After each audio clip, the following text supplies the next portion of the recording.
Good morning साथियों, कैसे हैं आप लोग। आशा करते हैं कि अच्छे होंगे। चलिए, तो हम लोग फिर से एक नए क्लास में आज बायो क्लास में लेकर आए हैं और बायो क्लास में आज बहुत ही इंटरेस्टिंग टॉपिक आपको हम सिखाएंगे।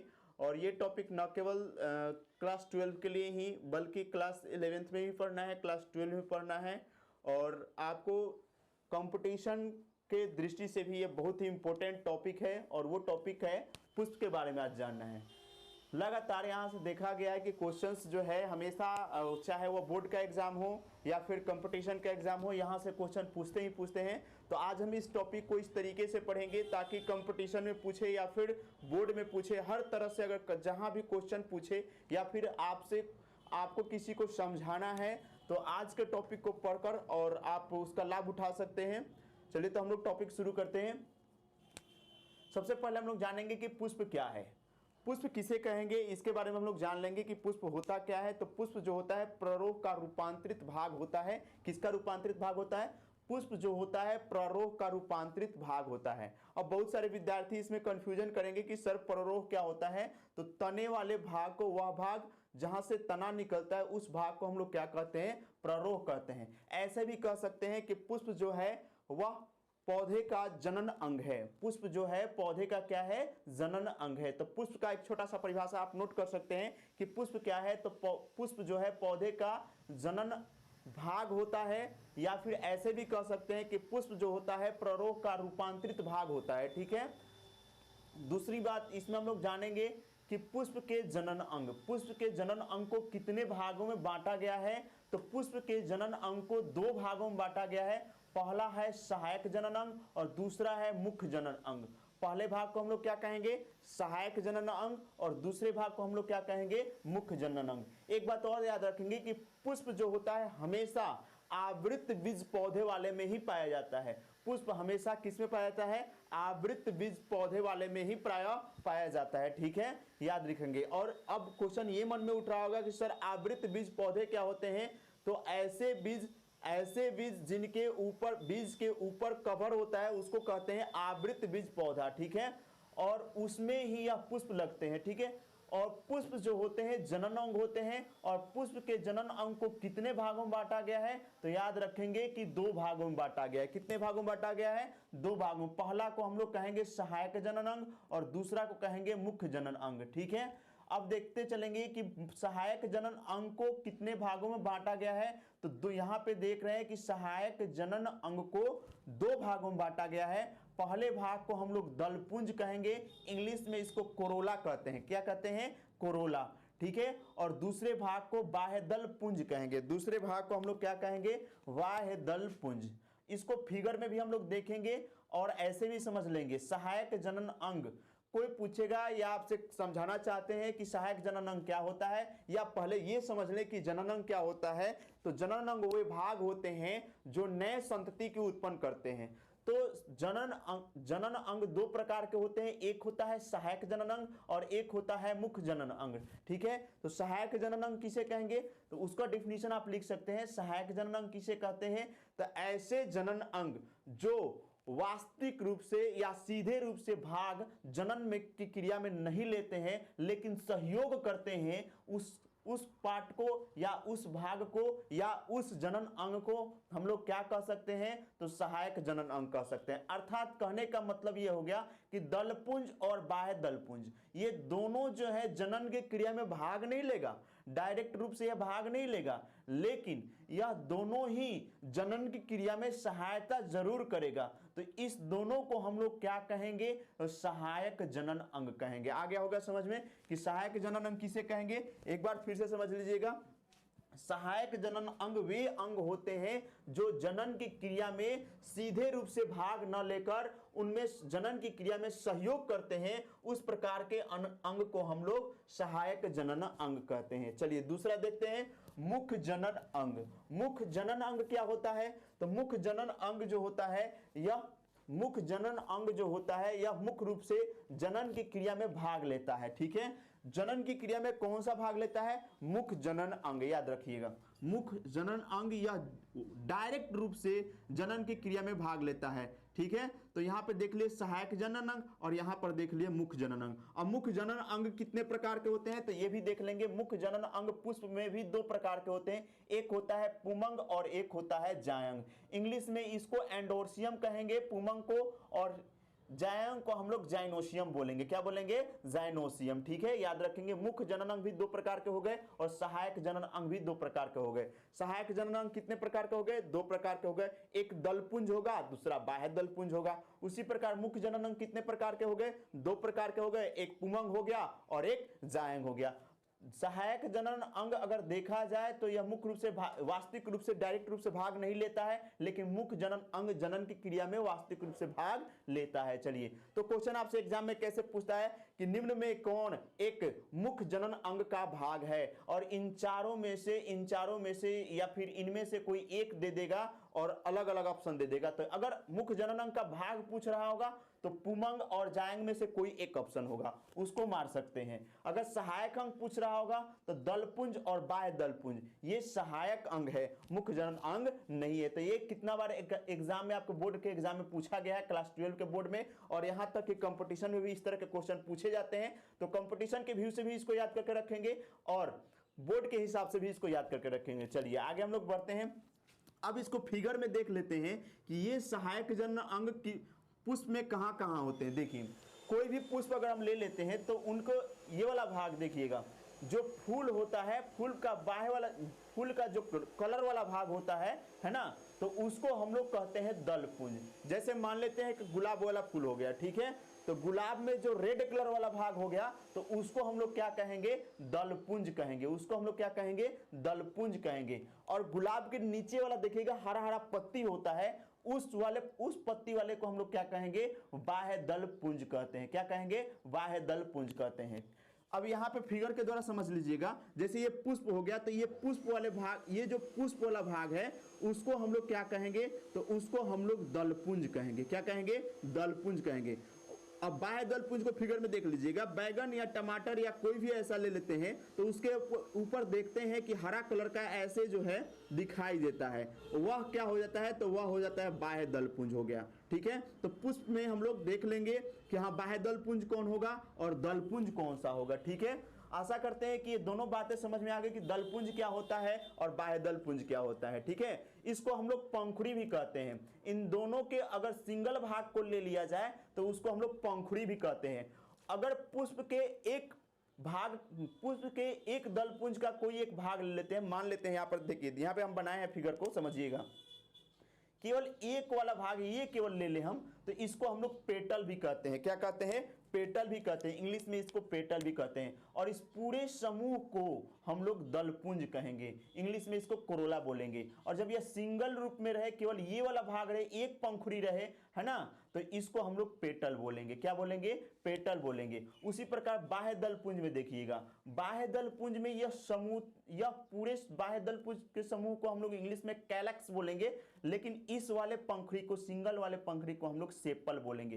तो आप कंफ्यूजन मत होइएगा कि पेटल क्या होता है, सेपल क्या होता है। पेटल जो होता है वह दलपुंज का ही एक छोटा भाग होता है, और सेपल जो होता है बाह्य दलपुंज का ही एक छोटा भाग होता है। चलिए, तो यहां तक किसी को दिक्कत हो तो आप उस वीडियो को पॉज करके फिर से समझ सकते हैं। आगे हम लोग बढ़ते हैं। देखिए, हम लोग पहुंचे, इधर हम लोग पढ़ लिए थे पुमंग और जायंग। ठीक है, पुमंग को इंग्लिश में हम लोग एंडोसियम कहेंगे और जायंग को हम लोग जाइनोसियम बोलेंगे।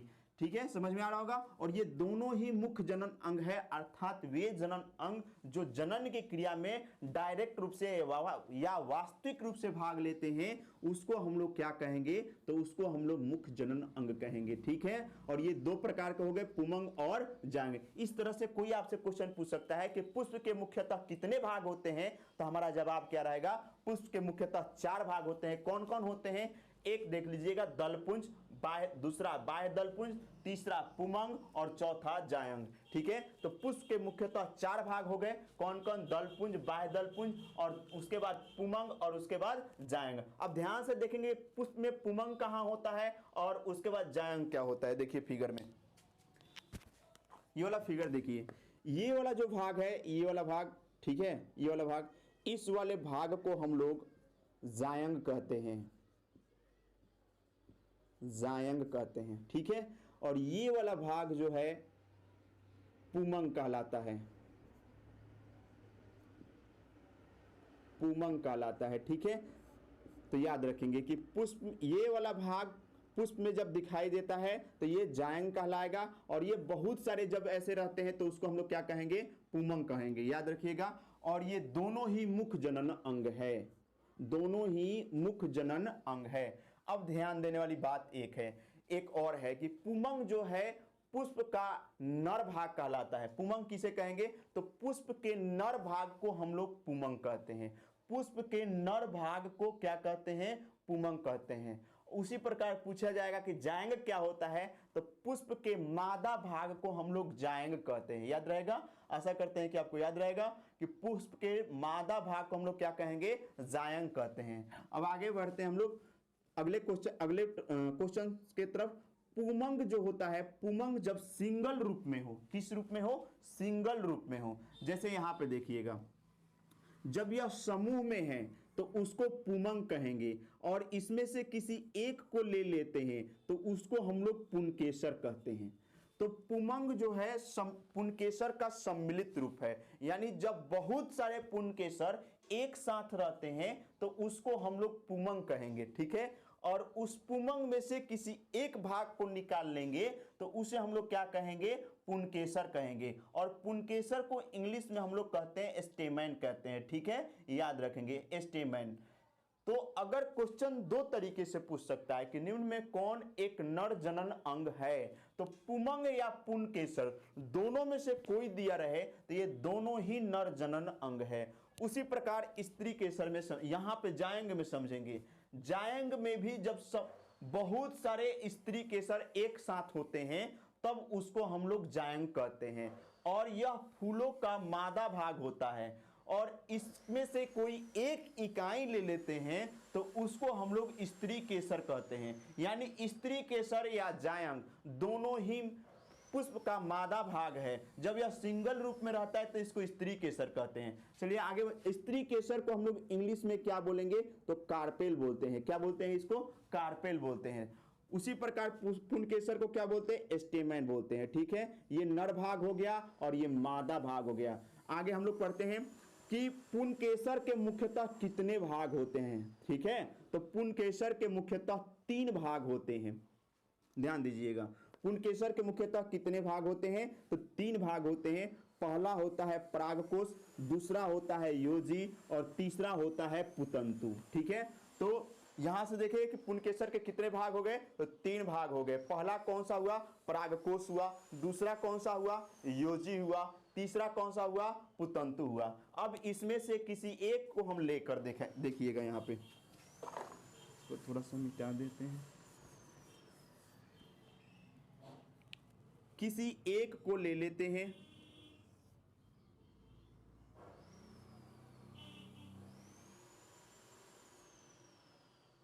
देखिए इस पूरे वाले ये समूचा भाग जो है, इस पूरे भाग को हम लोग पुनकेसर कहेंगे। क्या कहेंगे, पुनकेसर। और पुनकेसर के 3 भाग बताए। पहला क्या बताए, परागकोश, इंग्लिश में इसको क्या कहेंगे, तो एंथर कहेंगे। क्या कहेंगे, एंथर। ये वाला भाग जो है, ये वाला, इसको हम लोग बोलते हैं परागकोश, या इंग्लिश में इसको बोलते हैं हम लोग एंथर, ठीक है। ये वाला भाग जो है, ये वाला जो जहां से ये जुड़ रहा है, इस वाले भाग को हम लोग योजी कहते हैं। इंग्लिश में इसको कनेक्टिविटी कहेंगे, कनेक्टिविटी। और ये लंबा वाला भाग जो है, इस वाले भाग को हम लोग पुतंतु कहते हैं, पुतंतु, ठीक है। इंग्लिश में इसको फिलामेंट कहते हैं। अब समझ में आ गया होगा कि पुनकेसर को कितने भाग हो गए, 3 भाग। पहला भाग क्या होगा, परागकोश, दूसरा भाग क्या होगा, योजी, और तीसरा भाग क्या होगा, पुतंतु। कोई पूछेगा परागकोश किसे कहते हैं, तो पुनकेसर के सबसे ऊपर वाले भाग जो थोड़ा उभरा हुआ रहता है उसे हम लोग क्या कहते हैं, परागकोश कहते हैं। योजी किसे कहते हैं? तो पुतंतु और परागकोश को जोड़ने वाले भाग को क्या कहेंगे? योजी कहते हैं। कोई पूछेगा पुतंतु किसे कहेंगे? तो पुंकेसर के सबसे लंबे वाले भाग को हम लोग क्या कहेंगे? पुतंतु कहेंगे। चलिए यहां तक किसी को दिक्कत नहीं होगा। उसी प्रकार यहां पर भी समझेंगे स्त्री केसर के भाग में, ठीक है। यहां पर देखिएगा,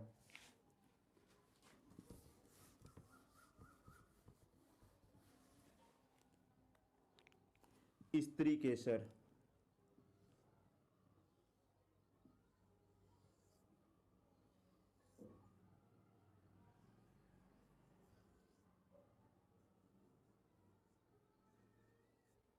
ध्यान से देखिएगा, ये वाला भाग जो है वर्तिकाग्र कहलाता है, वर्तिकाग्र। और ये वाला भाग जो है वर्तिका कहलाता है, वर्तिका। और ये वाला भाग जो है अंडाशय कहलाता है, ठीक है। तो यहां पर क्या देखें कि स्त्री केसर के भी 3 भाग हो गए। पहला क्या हुआ? वर्तिकाग्र हुआ, दूसरा क्या हुआ? वर्तिका हुआ, और तीसरा क्या हुआ? अंडाशय हुआ। पुंकेसर केसर के भी 3 भाग और स्त्री केसर के भी 3 भाग। पुंकेसर केसर के 3 भाग का नाम बताइए, तो प्राकोश, योजी और पुतंतु। स्त्री केसर के 3 भाग का नाम बताइए, तो वर्तिकाग्र, वर्तिका और अंडाशय। देखिए यहां तक समझ में आ गया होगा, वर्तिकाग्र, वर्तिका और अंडाशय, ठीक है। आगे के क्लास में दोस्तों हम लोग जानेंगे, सबके कार्य जानेंगे और सबका डिफिनीशन जानेंगे कि परागकोश क्या होता है, योजी क्या होता है, पुतंतु। इस क्लास में हम लोग बस ये देखना था कि पुष्प के मुख्यतः कितने भाग होते हैं। तो पुष्प के मुख्यतः 4 भाग होते हैं। हाँ, एक और अलग से आप जान सकते हैं, ये वाला भाग जो है जहां पे पुष्प लग जाता है उसको हम लोग जहां से पुष्प लगता है उसको हम लोग पुष्पासन कहते हैं। ये पुष्पासन जो है अंडाशय से जुड़ा हुआ रहता है, पुष्पासन, और इसी पे पुष्प लग जाता है, ठीक है। इंग्लिश में इसको थैलेमस बोलते हैं, इंग्लिश में क्या कहते हैं इसको? थैलेमस। और इसको पुष्पासन यानी पुष्प का आसन, जिस पे पुष्प लगता है उसी को हम लोग क्या कहते हैं? पुष्पासन कहते हैं। और इस वाले भाग को जो है जो डंठल होता है उसको पुष्प वृंत कहते हैं। क्या कहते हैं उसको? पुष्प वृंत कहते हैं, ठीक है। तो ये डंठल जो नीचे से लगा रहता है उसको पुष्प वृंत कहते हैं, लेकिन वो पुष्प के भाग में नहीं आता है, इसलिए उसको छोड़ देते हैं। पुष्प के मुख्यतः 4 ही भाग होते हैं। पहला कौन कौन था? तो दलपुंज था, बाह्यदलपुंज था, तीसरा पुमंग था और जायंग था, ठीक है। आज के क्लास में इतना ही। Thank you. अगर ये अच्छा लगा होगा वीडियो तो आप कमेंट कीजिए, जो समझ में नहीं होगा उसको भी कमेंट कर सकते हैं। ये क्लास 12 के लिए, 10th के लिए और 11th के लिए, और साथ ही साथ कंपटीशन के लिए भी बहुत ही इंपॉर्टेंट टॉपिक है। चलिए तो